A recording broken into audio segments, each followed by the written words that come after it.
The call came on a Wednesday morning, and the woman on the other end of the line sounded like she hadn't slept in 3 weeks. She hadn't. Neither had the secret she was carrying.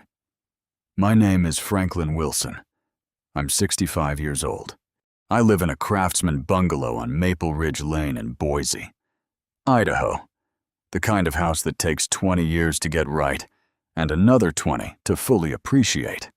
I retired 2 years ago after a career in civil engineering with the Idaho Transportation Department. And the plan was simple: slow mornings, long walks along the Boise Greenbelt, and watching my daughter Maya build the life she deserved. Maya is 31. She teaches 3rd grade at Longfellow Elementary School on Torrey Street, about 4 miles from my house. She has her mother's laugh. Big, unguarded, the kind that fills a room, and my stubbornness, which she would agree with if she were here. Her mother, Carol, passed from a stroke in 2019. It has been just the two of us since then, Maya and me, navigating the world a little more carefully than before. So, when Maya called me on a Sunday evening in late August 2024 and told me that Derek Chambers had proposed to her at dinner the night before, I did what any father who has been through loss does. I cried. I'm not embarrassed to say that. I sat in my kitchen with the phone pressed to my ear and my daughter's happiness pouring through it. And I cried like a man who'd been waiting for something good for a long time. Derek Chambers, 29 years old, a financial advisor at a firm called Summit Wealth Partners on West Idaho Street in downtown Boise. He wore pressed shirts. He opened car doors. He called me sir every single time without being prompted, which, if I'm honest, was the detail that had won me over earliest. Maya had been with him for 2 years. I had met him 11 times. I counted because I am an engineer, and engineers count things.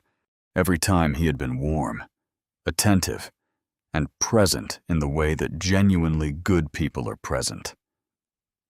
I thought I knew him. The engagement party was Maya's idea, but the execution was mine. I insisted on paying for the whole thing. Maya pushed back the way she always does. Dad, it's too much. You don't have to. And I told her what I always tell her. Your mother would have wanted this done properly. That ended the argument, as it always does, because it is always true. I hired Gwen Larson of Larson Events, a local planning firm based in the Brickyard on Americana Boulevard, to coordinate everything. Gwen had been recommended by 3 different people in my neighborhood, and the moment I met her in her office, I understood why. She was methodical, warm, and had the particular quality of someone who takes other people's celebrations personally. She had coordinated over 200 events in the Boise area since 2011. She knew every venue, every caterer, every florist. I trusted her immediately. The party was set for Saturday, September 14th, 2024 at the Boise Center on Front Street, a private event space with views of the downtown skyline and the foothills beyond. We had 80 guests, family, friends from Maya's teaching colleagues, a handful of Derek's co-workers from Summit Wealth Partners, and Derek's parents, Gary and Lorraine Chambers, who had flown in from Portland, Oregon. Gwen's team handled everything, catering from a local restaurant called Cottonwood Grill, a string quartet for the first hour, a DJ for the dancing, and at Gwen's suggestion, a professional videographer named Patrick, who moved through the room with a small gimbal camera, capturing the evening in the unobtrusive way that good documentary-style videographers do. Invisible everywhere, recording everything. I didn't know on the night of that party that Patrick's camera would become the most important piece of evidence I'd ever hold in my hands.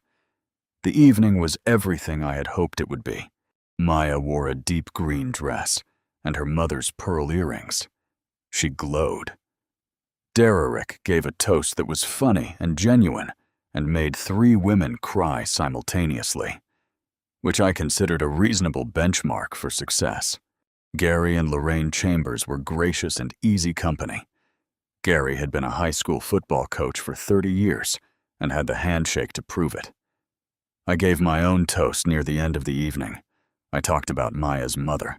I talked about the kind of man I hoped Derrick would be for my daughter. Steady, honest, present. I looked at Derrick when I said the word honest, and he held my gaze and nodded. The room applauded. Maya wiped her eyes. I sat back down, feeling for the first time in 5 years that the world was putting something back that it had taken. The party ended around 11 o'clock.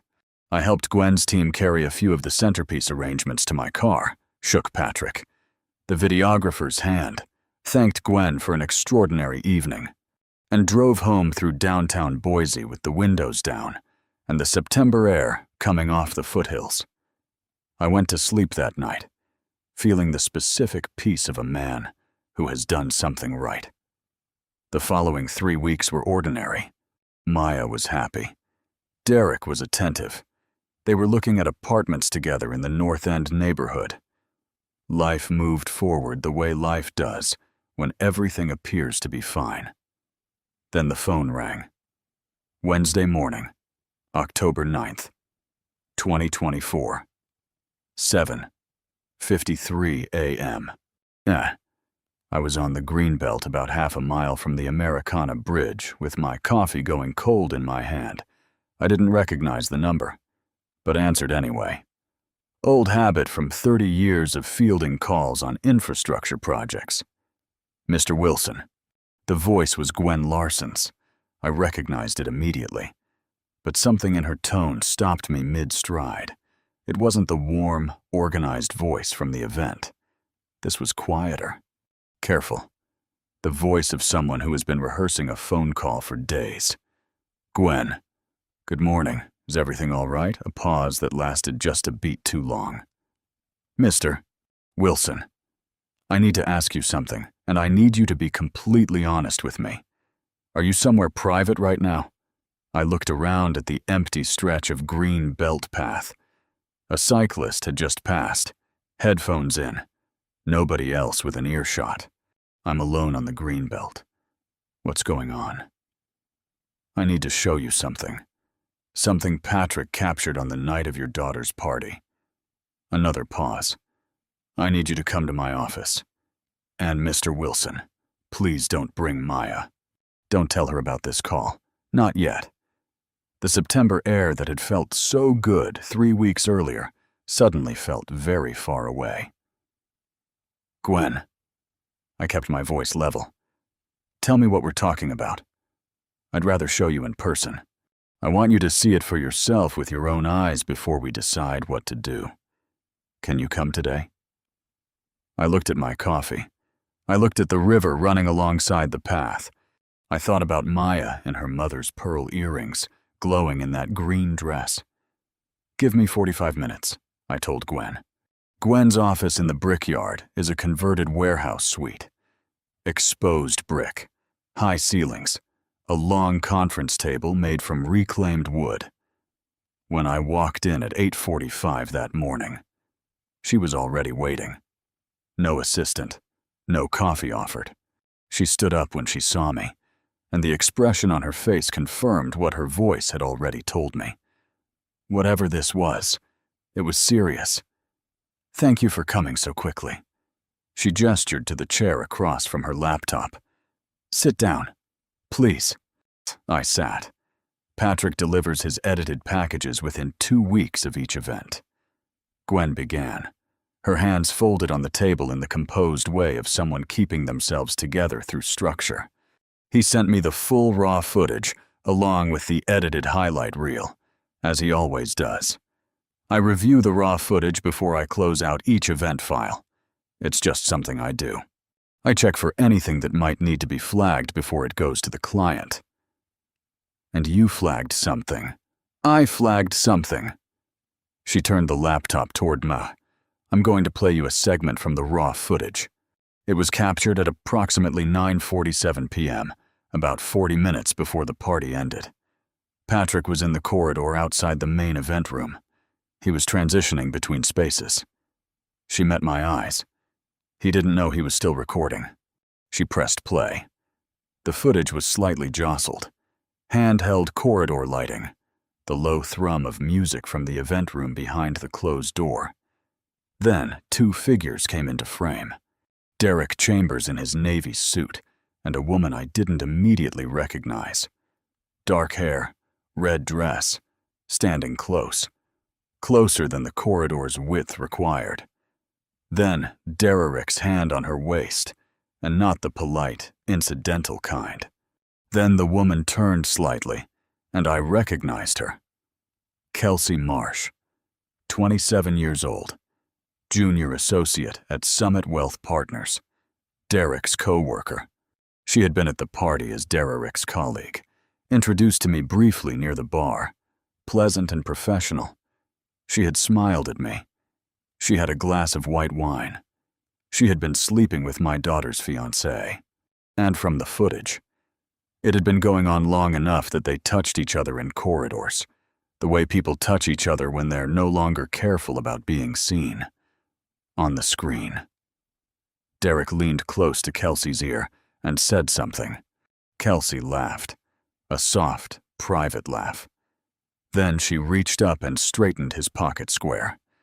It was 15 seconds of footage, 15 seconds that told me everything a father needs to know, and a daughter deserves not to find out from a stranger.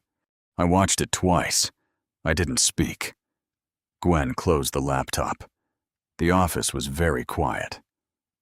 "How long has Patrick been doing footage for you?" My voice came out steadier than I felt. 8 years. Has he seen this? No. I caught it during my review. He delivers full raw files and moves to the next job.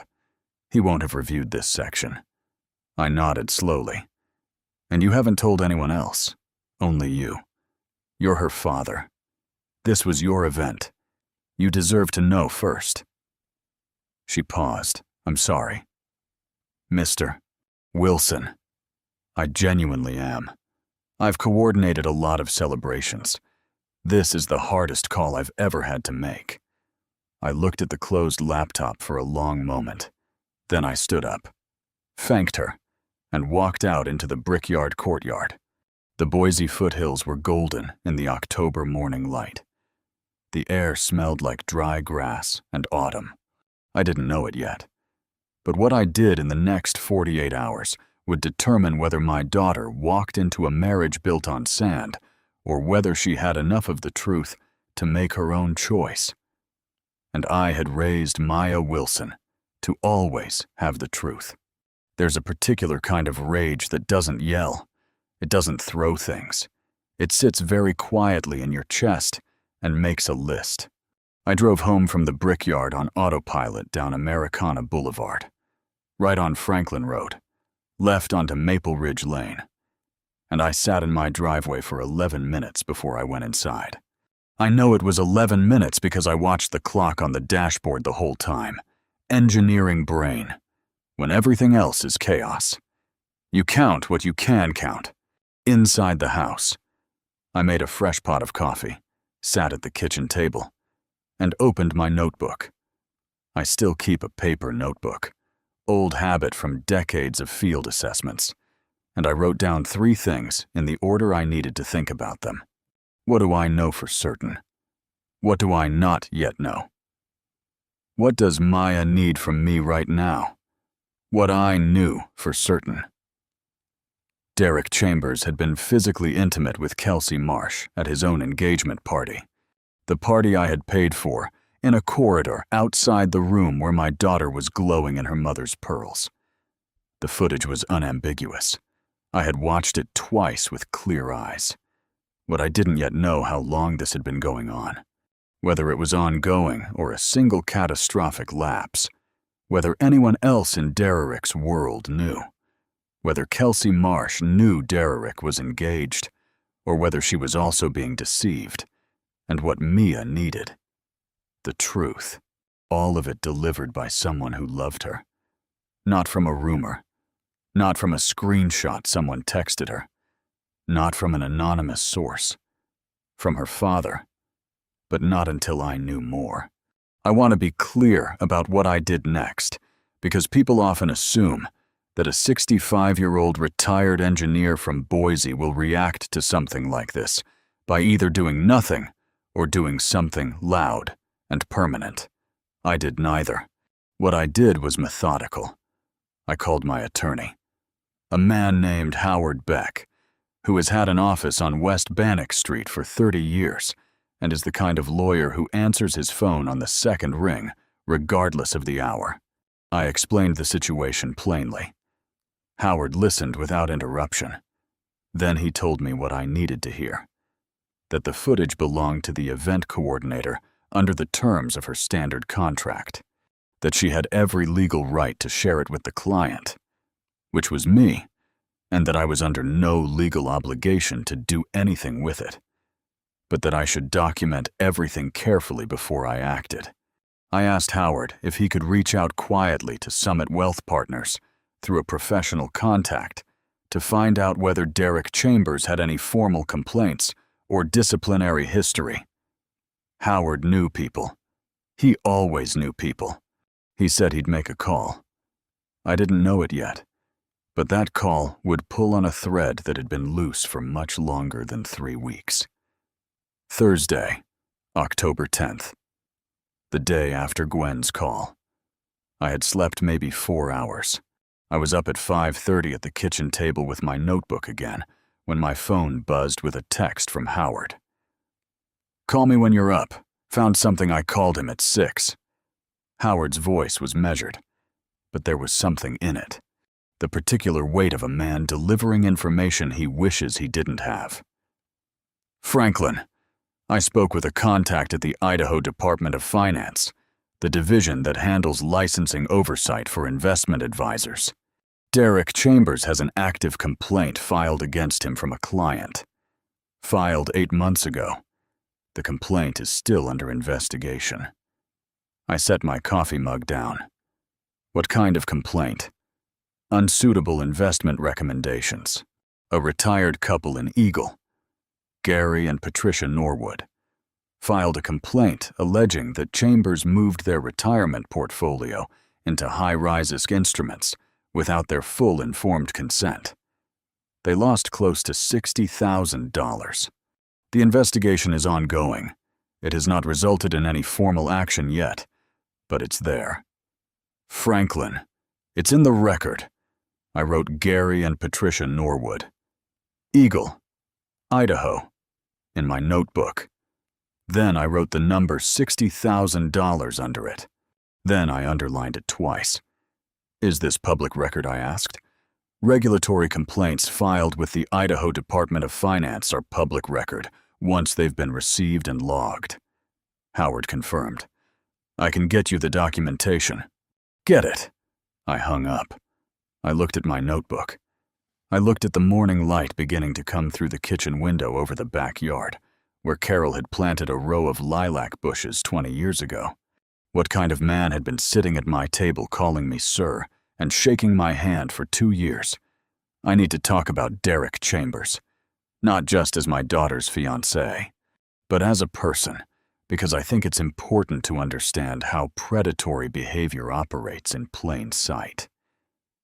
What I was learning about Derek was not random or accidental. It was a pattern.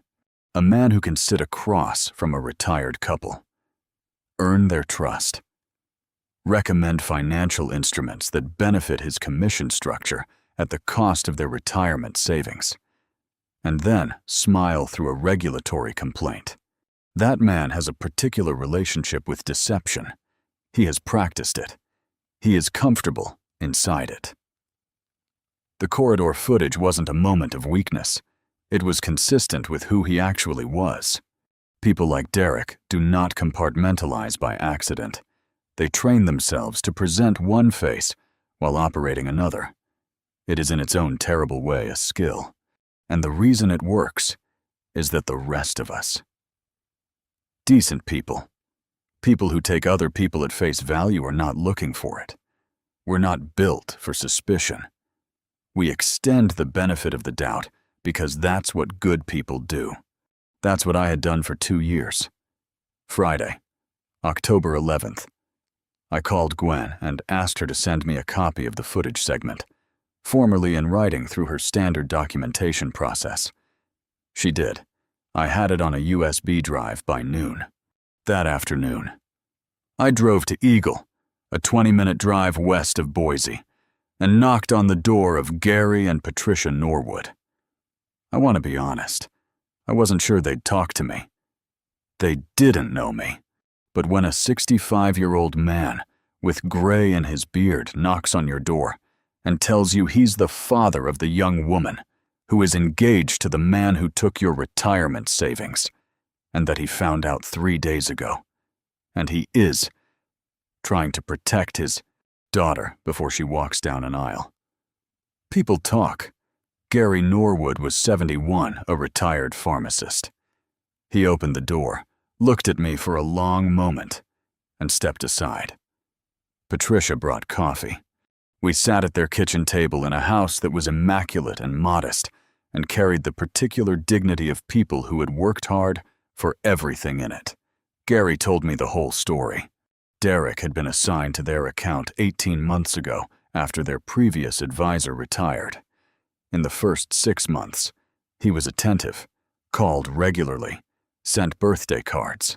Then, gradually, he began recommending portfolio shifts away from the conservative bond-heavy structure they'd specifically requested into equity funds and alternative investment vehicles that carried significantly higher risk.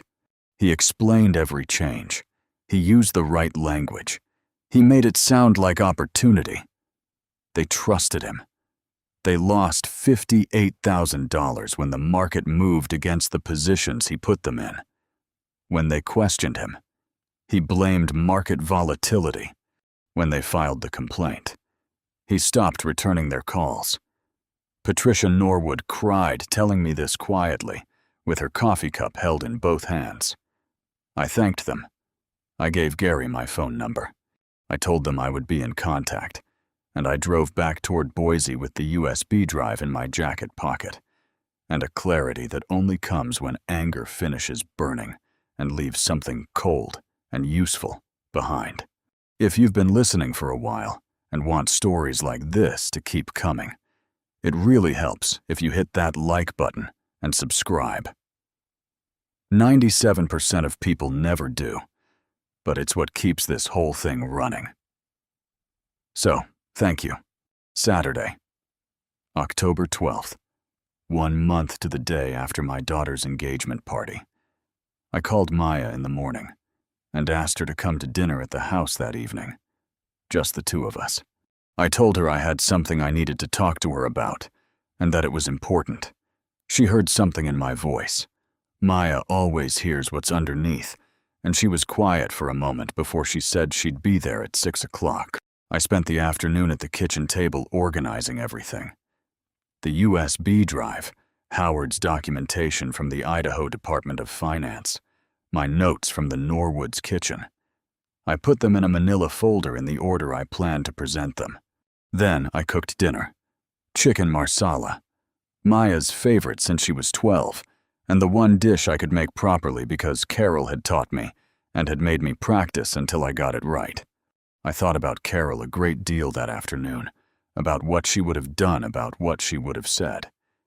She would have done exactly what I was doing. She would have made the chicken marsala. She would have told Maya the truth with love. She would not have softened it to the point of uselessness, and she would not have delivered it as a verdict. She would have laid it out and trusted her daughter to handle it, because Maya was always strong enough. Maya arrived at 6:15 with a bottle of wine and a smile that disappeared within 30 seconds of looking at my face. "Dad, what's wrong? Sit down." "Sweetheart, dinner's almost ready. We'll eat first." She narrowed her eyes. "You only cook chicken marsala when something has happened." She had me there. There is no good way to tell your daughter something like this. There is only the honest way and the cowardly way. I have never been a coward. I wasn't going to start at 65. We ate dinner. I let Maya talk about her week, a field trip her class had taken to the Boise Zoo, a new reading program she was implementing, the apartment she and Derek had looked at in the North End that had original hardwood floors and a clawfoot tub. She was happy. She was making plans. She was building a life in her mind, room by room. And I sat across from her and listened and let her have those last few minutes of unbroken certainty. Then I cleared the plates. I poured her wine. I sat back down. I put the manila folder on the table between us. Maya looked at the folder. She looked at me. "Dad, I love you." I held her gaze. "That's the first thing. Everything I'm about to show you comes from that. And it ends there. 2. Okay." She nodded once. Her jaw was tight. She already knew the way children of people they love always know that the folder on the table was about to change something. I started with the footage. I explained Gwen's call. I told her about Patrick the videographer, about the raw footage review, about the corridor outside the event room at 9:47 p.m. on September 14th, 2024. I described what I had seen before I showed her. I wanted her to have the words before the images. Then I turned my laptop toward her and played the segment. She watched it once. She didn't move. She didn't make a sound. Then she reached out and played it again, the second time. She paused it at the moment Kelsey Marsh straightened Derek's pocket square. She stared at the frozen frame for a long time. Long enough that I reached across the table and put my hand over hers. "Maya." She pulled her hand back gently. Not angrily. She needed her hands to herself right now. "I understood that. How long have you known?" Her voice was flat and careful, the way voices get when emotion is being held back by sheer will. 4 days. I wanted to be sure I had everything before I came to you." She looked up. "There's more. There's more." I walked her through Howard's findings, the Idaho Department of Finance complaint, the Norwood family in Eagle, the $58,000, the timeline, 18 months of mismanagement, the complaint filed 8 months ago, Derek continuing in his role under investigation, continuing to call me sir and open car doors and give toasts at engagement parties, while a retired couple's savings were tied up in a regulatory filing he was pretending didn't exist. Maya listened to all of it without interrupting. That's her engineering brain. She got it from me. When information is coming, you receive it completely before you respond. You don't process and react at the same time. When I finished, she was quiet for almost 2 full minutes. I counted then. "Did he know you knew about the complaint, Tomo?" "He has no idea I know any of this. And Kelsey, does she know I'm aware?" "No." Another pause. "Does Gwen still have the raw footage?" "Yes. And I have a copy on the USB drive in that folder." Maya opened the folder.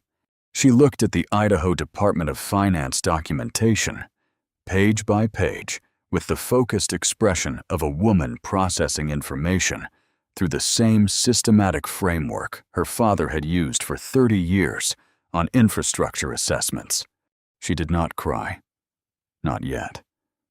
That would come later privately, and it would be hers.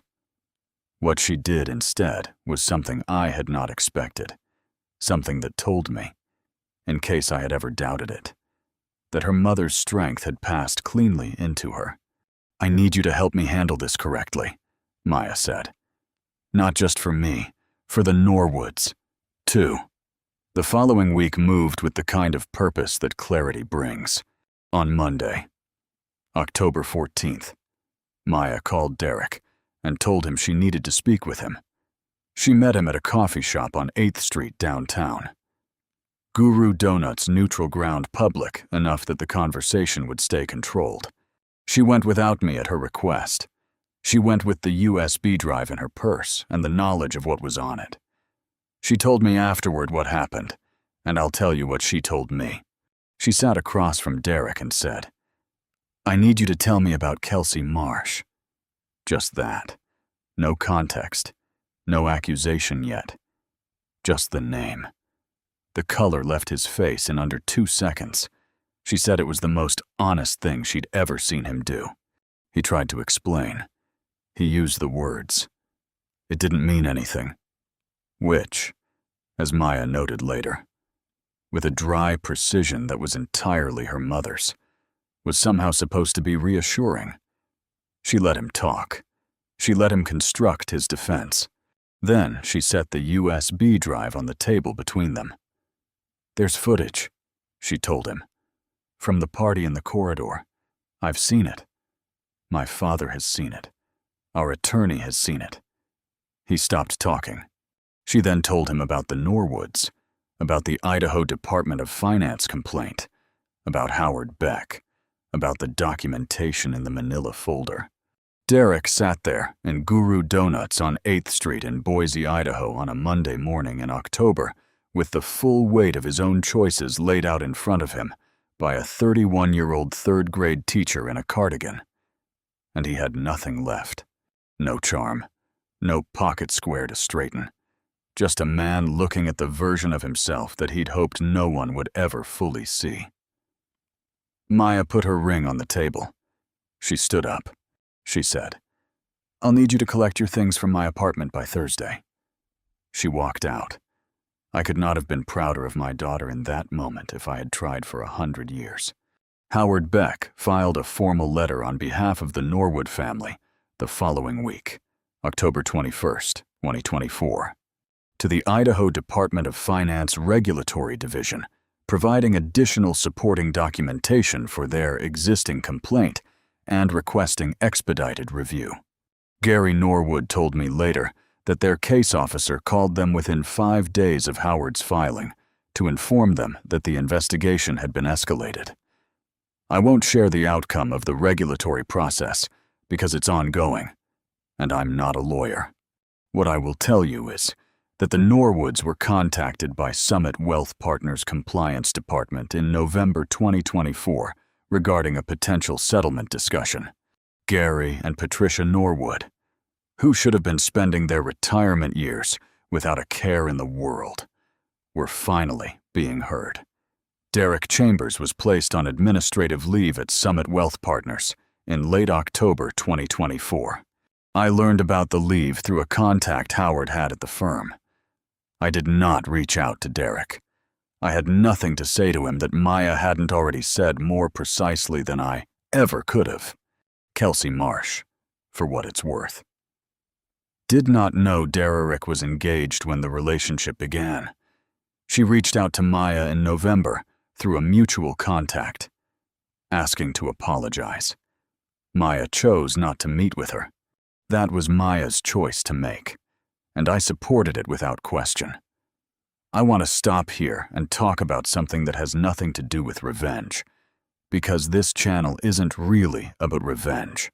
It's about what happens when decent people refuse to be taken advantage of. The lesson I carry out of this is not about Derek Chambers. Men like Derek have always existed and will always exist. People who perform trustworthiness while practicing its opposite. Who calculate the gap between what they appear to be and what they actually are, and live in that gap like it's sustainable. It isn't. It never is. Eventually. A Gwen Larson reviews her raw footage. Eventually. A Patrick with a gimbal camera is still recording in the corridor. Eventually. The gap closes. The lesson is about what you do when you find out. You don't act from rage. You act from love. You build the case carefully. You bring in the right people. You let the people who deserve the truth receive it with dignity. And then you sit across the table from your daughter, and you make chicken marsala, and you tell her everything because she is strong enough. Because you raised her to be. And because the only thing worse than finding out is finding out. Too late. Today is January 2025. Maya is doing well.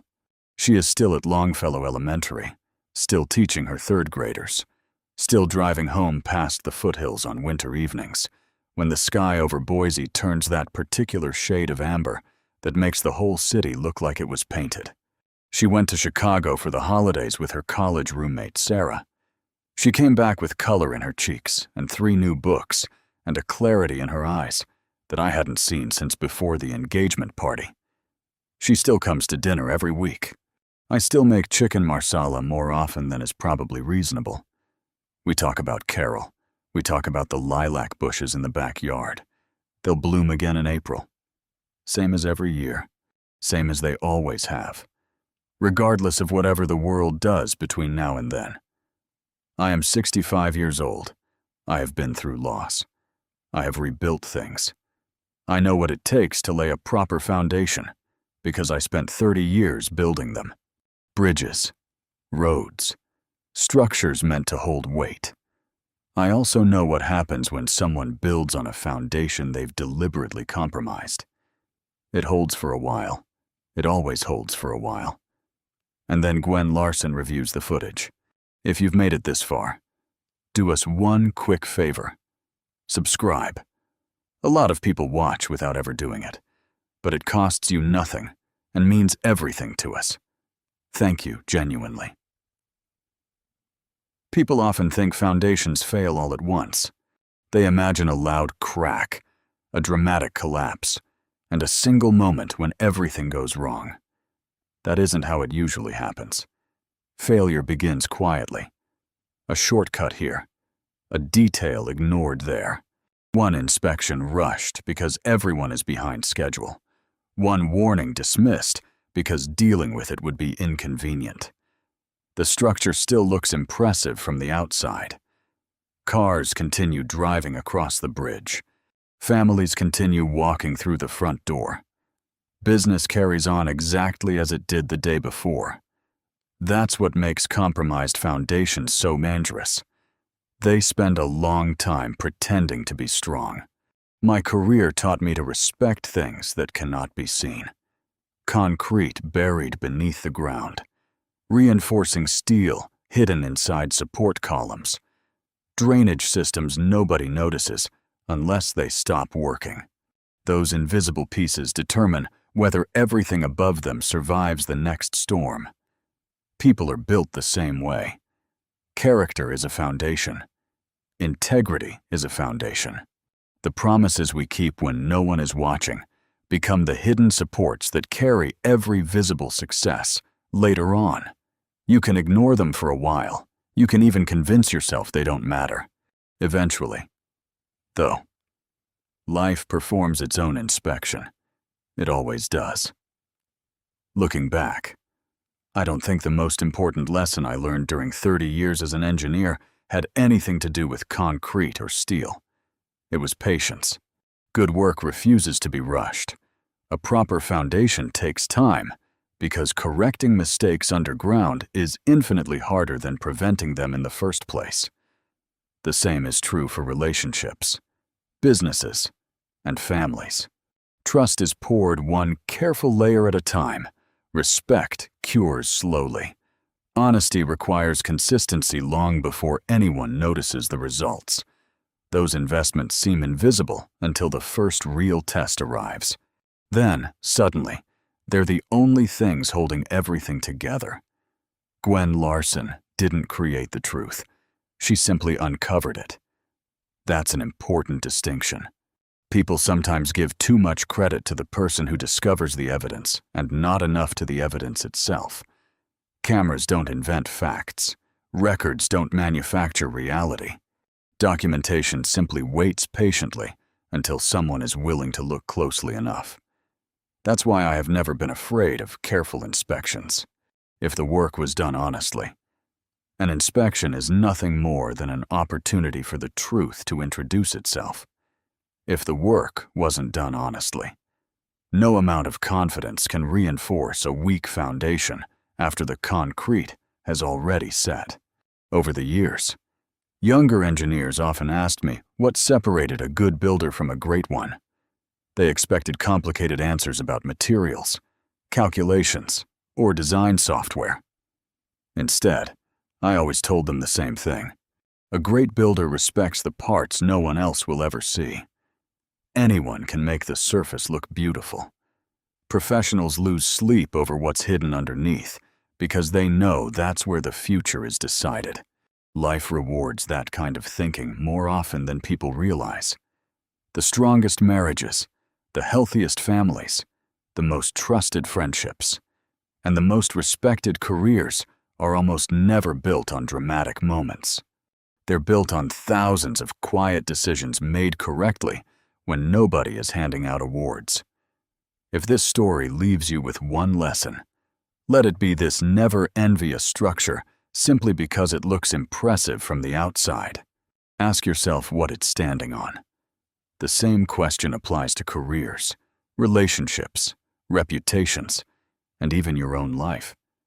Foundations are invisible, but they are never unimportant. Build yours with honesty, patience, and care. It may take longer. It may require more effort than the shortcuts everyone else seems willing to take. But one day, the storms will arrive. Inspections will happen. Difficult seasons will test everything you've built. And you'll discover that the strongest advantage you ever gave yourself was refusing to compromise the part nobody else could see. These days, when I drive across a bridge my team helped build, I rarely admire the guardrails or the pavement. I think about the countless hours spent making sure the ground beneath it was worthy of carrying what would eventually pass overhead. The people crossing it never think about those hidden supports, and that's exactly as it should be. Good foundations don't ask for recognition. They simply do their job, year after year, carrying weight without complaint. In the end, people are remembered much the same way, not for how impressive they looked when everything was easy, but for how faithfully they held together when life placed its full weight upon them, and when the final inspection comes, whether it's by an engineer, a camera, or simply time itself. The truth has a remarkable habit of revealing exactly what the foundation was made of all along.